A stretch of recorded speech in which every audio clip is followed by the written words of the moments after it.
Welcome to Sword Sharpening, a daily scripture reading from Monumental Grace. Our objective is to help people struggling with suicide follow Christ, replacing their despair with His divine purpose, transforming their darkest moment into a beacon of His light as they encounter God's monumental grace. I'm Chuck Kelly, and the purpose of the Sword Sharpening podcast is simple: to slow down, stay in one book of the Bible, and sharpen our knowledge and usage of Scripture through repeated exposure to the Word. Each day, for 1 month, we read the same book of the Bible together. Not to rush through God's Word, check off a list, or complete a Bible in a year plan. We want to know Scripture deeply, faithfully, and accurately. As God's Word is repeated day after day, patterns emerge, doctrine becomes clearer, convictions deepen, and truth settles into the heart. We learn it and know it like never before. The author of Hebrews tells us in chapter 4, verse 12, "For the word of God is living and active and sharper than any two-edged sword." So wherever you are, driving, working, praying, or sitting quietly with your Bible open, let the Lord use His word to renew your mind, strengthen your discernment, sharpen your conviction, and conform you to Christ. Continuing our study on the book of Philippians, I'll read from the Family Worship Bible Guide from Joel Beakey. Today will be our last day from this book. We're doing chapter 4, and he has 2 thoughts. First, how do you handle the concerns of life? Is prayer to God a first or last option? Paul, like Peter, encourages us to cast all those things that cause anxiety upon the Lord in prayer. What is true about God that encourages believers to pray? Why should we add thanksgiving to our supplications? And his second thought is, contentment is a battle. It is easy to think that we will achieve it if only our circumstances change. Yet Paul says that he had to learn contentment even when he was abounding. Jesus Christ is the prize of the believer. All things, either poverty or prosperity, cannot compare to knowing and having Christ. Extol Christ in your life and in your home in a manner that clearly demonstrates He is the key to contentment. And now, let us hear the word of the Lord. This is Sword Sharpening, and we will be reading from the Legacy Standard Bible Translation. Let us hear the word of the Lord. Philippians, chapter 1.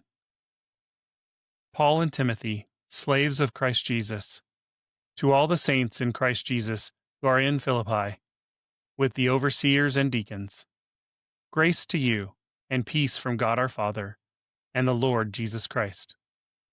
I thank my God in all my remembrance of you, always offering prayer with joy in my every prayer for you all, because of your fellowship in the gospel from the first day until now. For I am confident of this very thing, that He who began a good work in you will perfect it until the day of Christ Jesus. For it is only right for me to think this way about you all, because I have you in my heart, since both in my chains and in the defense and confirmation of the gospel, you are all fellow partakers with me in this grace. For God is my witness, how I long for you all with the affection of Christ Jesus. And this I pray, that your love may abound still more and more in full knowledge and all discernment, so that you may approve the things that are excellent, in order to be sincere and without fault until the day of Christ, having been filled with the fruit of righteousness which comes through Jesus Christ, to the glory and praise of God. Now I want you to know, brothers, that my circumstances have turned out for the greater progress of the gospel, so that my chains in Christ have become well known throughout the whole Praetorian Guard, and to everyone else, and that most of the brothers, having become confident in the Lord because of my chains, have far more courage to speak the word of God without fear. Some, to be sure, are preaching Christ even from envy and strife, but some also from goodwill. The latter do it out of love, knowing that I am appointed for the defense of the gospel. The former proclaim Christ out of selfish ambition, rather than from pure motives, thinking to cause me affliction in my chains. What then? Only that in every way, whether in pretense or in truth, Christ is proclaimed, and in this I rejoice. Yes, I will rejoice. For I know that this will turn out for my salvation, through your prayers and the provision of the Spirit of Jesus Christ, according to my earnest expectation and hope, that I will not be put to shame in anything, but that with all boldness Christ will even now, as always, be magnified in my body, whether by life or by death. For to me, to live is Christ, and to die is gain. But if I am to live on in the flesh, this will mean fruitful labor for me, and I do not know what I will choose. But I am hard pressed between the two, having the desire to depart and be with Christ, for that is very much better. Yet to remain on in the flesh is more necessary for your sake. And convinced of this, I know that I will remain and continue with you all, for your progress and joy in the faith, so that your reason for boasting may abound in Christ Jesus in me, through my coming to you again. Only live your lives in a manner worthy of the gospel of Christ, so that whether I come and see you or remain absent, I will hear about your circumstances, that you are standing firm in one spirit, with one mind, contending together for the faith of the gospel, in no way alarmed by your opponents, which is a sign of destruction for them, but of salvation for you, and that too from God. For to you it has been granted for Christ's sake, not only to believe in him, but also to suffer for his sake, having the same struggle which you saw in me, and now here to be in me. Chapter 2. Therefore, if there is any encouragement in Christ, if there is any consolation of love, if there is any fellowship of the Spirit, if any affection and compassion, fulfill my joy, that you think the same way, by maintaining the same love, being united in spirit, thinking on one purpose, doing nothing from selfish ambition or vain glory, but with humility of mind, regarding one another as more important than yourselves, not merely looking out for your own personal interests, but also for the interests of others. Having this way of thinking in yourselves, which was also in Christ Jesus, who, although existing in the form of God, did not regard equality with God a thing to be grasped, but emptied himself by taking the form of a slave, by being made in the likeness of men. Being found in appearance as a man, he humbled himself by becoming obedient to the point of death, even death on a cross. Therefore God also highly exalted him, and bestowed on him the name which is above every name, so that at the name of Jesus every knee will bow, of those that are in heaven and on earth and under the earth, and that every tongue will confess that Jesus Christ is Lord, to the glory of God the Father. So then, my beloved, just as you have always obeyed, not as in my presence only, but now much more in my absence, work out your salvation with fear and trembling, for it is God who is at work in you, both to will and to work for his good pleasure. Do all things without grumbling or disputing, so that you will be blameless and innocent, children of God, without blemish, in the midst of a crooked and perverse generation, among whom you shine as lights in the world, holding fast the word of life, so that in the day of Christ I will have reason to boast, because I did not run in vain, nor labor in vain. But even if I, being poured out as a drink offering upon the sacrifice and service of your faith, I rejoice and share my joy with you all. And you also rejoice in the same way and share your joy with me. But I hope in the Lord Jesus to send Timothy to you shortly, so that I also may be in good spirits when I learn of your circumstances. For I have no one else of kindred spirit who will genuinely be concerned about your circumstances. For they all seek after their own interests, not those of Christ Jesus. But you know of his proven worth, that he served with me in the furtherance of the gospel like a child serving his father. Therefore I hope to send him immediately, as soon as I evaluate my own circumstances.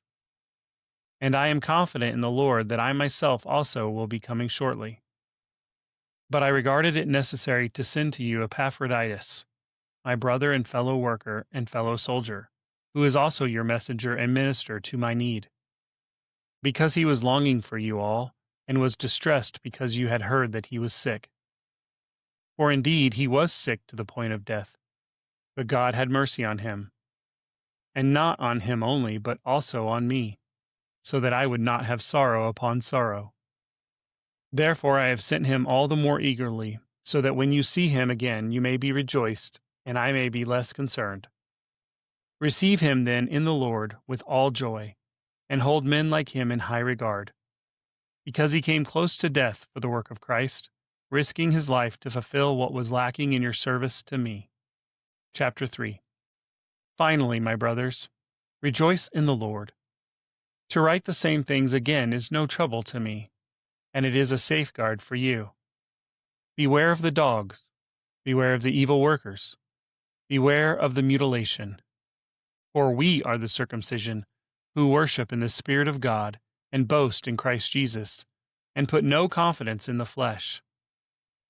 Although I myself might have confidence even in the flesh, if anyone else has a mind to put confidence in the flesh, I far more. Circumcised on the 8th day, of the nation of Israel, of the tribe of Benjamin, a Hebrew of Hebrews. As to the law, a Pharisee. As to zeal, a persecutor of the church. As to the righteousness which is in the law, found blameless. But whatever things were gained to me, those things I have counted as loss for the sake of Christ. More than that, I count all things to be loss because of the surpassing value of knowing Christ Jesus my Lord, for whom I have suffered the loss of all things, and count them but rubbish, so that I may gain Christ, and be found in him, not having a righteousness of my own, which is from the law, but that which is through the faith in Christ. More than that, I count all things to be loss, because of the surpassing value of knowing Christ Jesus my Lord, for whom I have suffered the loss of all things, and count them but rubbish, so that I may gain Christ, and be found in him, not having a righteousness of my own, which is from the law, but that which is through faith in Christ, the righteousness which is from God upon faith, that I may know him, and the power of his resurrection, and the fellowship of his sufferings, being conformed to his death, in order that I may attain to the resurrection from the dead. Not that I have already obtained it, or have already become perfect, but I press on so that I may lay hold of that for which also I was laid hold of by Christ Jesus. Brothers, I do not consider myself as having laid hold of it yet, but one thing I do, forgetting what lies behind and reaching forward to what lies ahead. I press on towards the goal for the prize of the upward call of God in Christ Jesus. Let us therefore, as many are perfect, think this way, and if in anything you think differently, God will reveal that also to you.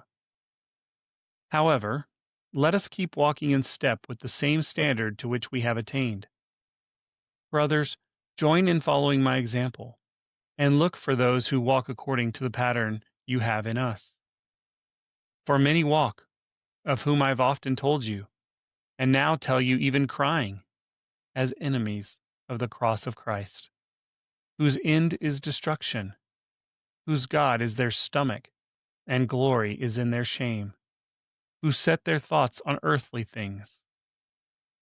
For our citizenship is in heaven, from which also we eagerly wait for a Savior, the Lord Jesus Christ, who will transform the body of our humble state into conformity with the body of his glory, by his working through which he is able to even subject all things to himself. Chapter 4. Therefore, my brothers, loved and longed for, my joy and crown, in this way stand firm in the Lord, my beloved. I urge Euodia and I urge Syntyche to think the same way in the Lord. Indeed, I ask you also, genuine companion, help these women who have contended together alongside of me in the gospel, and also Clement, and the rest of my fellow workers, whose names are in the book of life. Rejoice in the Lord always. Again, I say rejoice. Let your considerate spirit be known to all men. The Lord is near. Be anxious for nothing, but in everything by prayer and petition with thanksgiving, let your requests be made known to God. And the peace of God, which surpasses all comprehension, will guard your hearts and your minds in Christ Jesus. Finally, brothers, whatever is true, whatever is dignified, whatever is right, whatever is pure, whatever is lovely, whatever is commendable, if there is any excellence, and if anything worthy of praise, consider these things. The things you have learned and received and heard and seen in me, practice these things, and the God of peace will be with you. But I rejoiced in the Lord greatly, that now at last you have revived thinking about me. Indeed, you were thinking about me before, but you lacked opportunity. Now that I speak from want, for I learned to be content in whatever circumstances I am. I know how to get along with humble means, and I also know how to live in abundance. In any and all things I have learned the secret of being filled and going hungry, both of having abundance and suffering need. I can do all things through him who strengthens me. Nevertheless, you have done well to fellowship with me in my affliction. And you yourselves also know, Philippians, that at the first preaching of the gospel, after I left Macedonia, no church fellowshipped with me in the matter of giving and receiving but you alone. For even in Thessalonica, you sent a gift more than once for my needs. Not that I seek the gift itself, but I seek the fruit which increases to your account. But I have received everything in full and have an abundance. I have been filled, having received from Epaphroditus what you have sent, a fragrant aroma, an acceptable sacrifice, pleasing to God. And my God will fulfill all your needs according to his riches and glory in Christ Jesus. Now to our God and Father be the glory forever and ever. Amen. Greet every saint in Christ Jesus. The brothers who are with me greet you. All the saints greet you, especially those of Caesar's household. The grace of the Lord Jesus Christ be with your spirit. You have been listening to Sword Sharpening from Monumental Grace. Continue in the Word today. Read it carefully. Meditate on it prayerfully. Return to it repeatedly. Hide it in your heart and remain watchful in your walk with Christ. As Paul writes in his second letter to Timothy, all Scripture is God-breathed and profitable for teaching, for reproof, for correction, for training in righteousness, so that the man of God may be equipped, having been thoroughly equipped for every good work. If this daily Scripture podcast has encouraged you, share it with someone who needs more of God's Word in their life. May the Word of Christ dwell in you richly. Until tomorrow, put on the full armor of God, stand firm in the faith, and keep your sword sharp.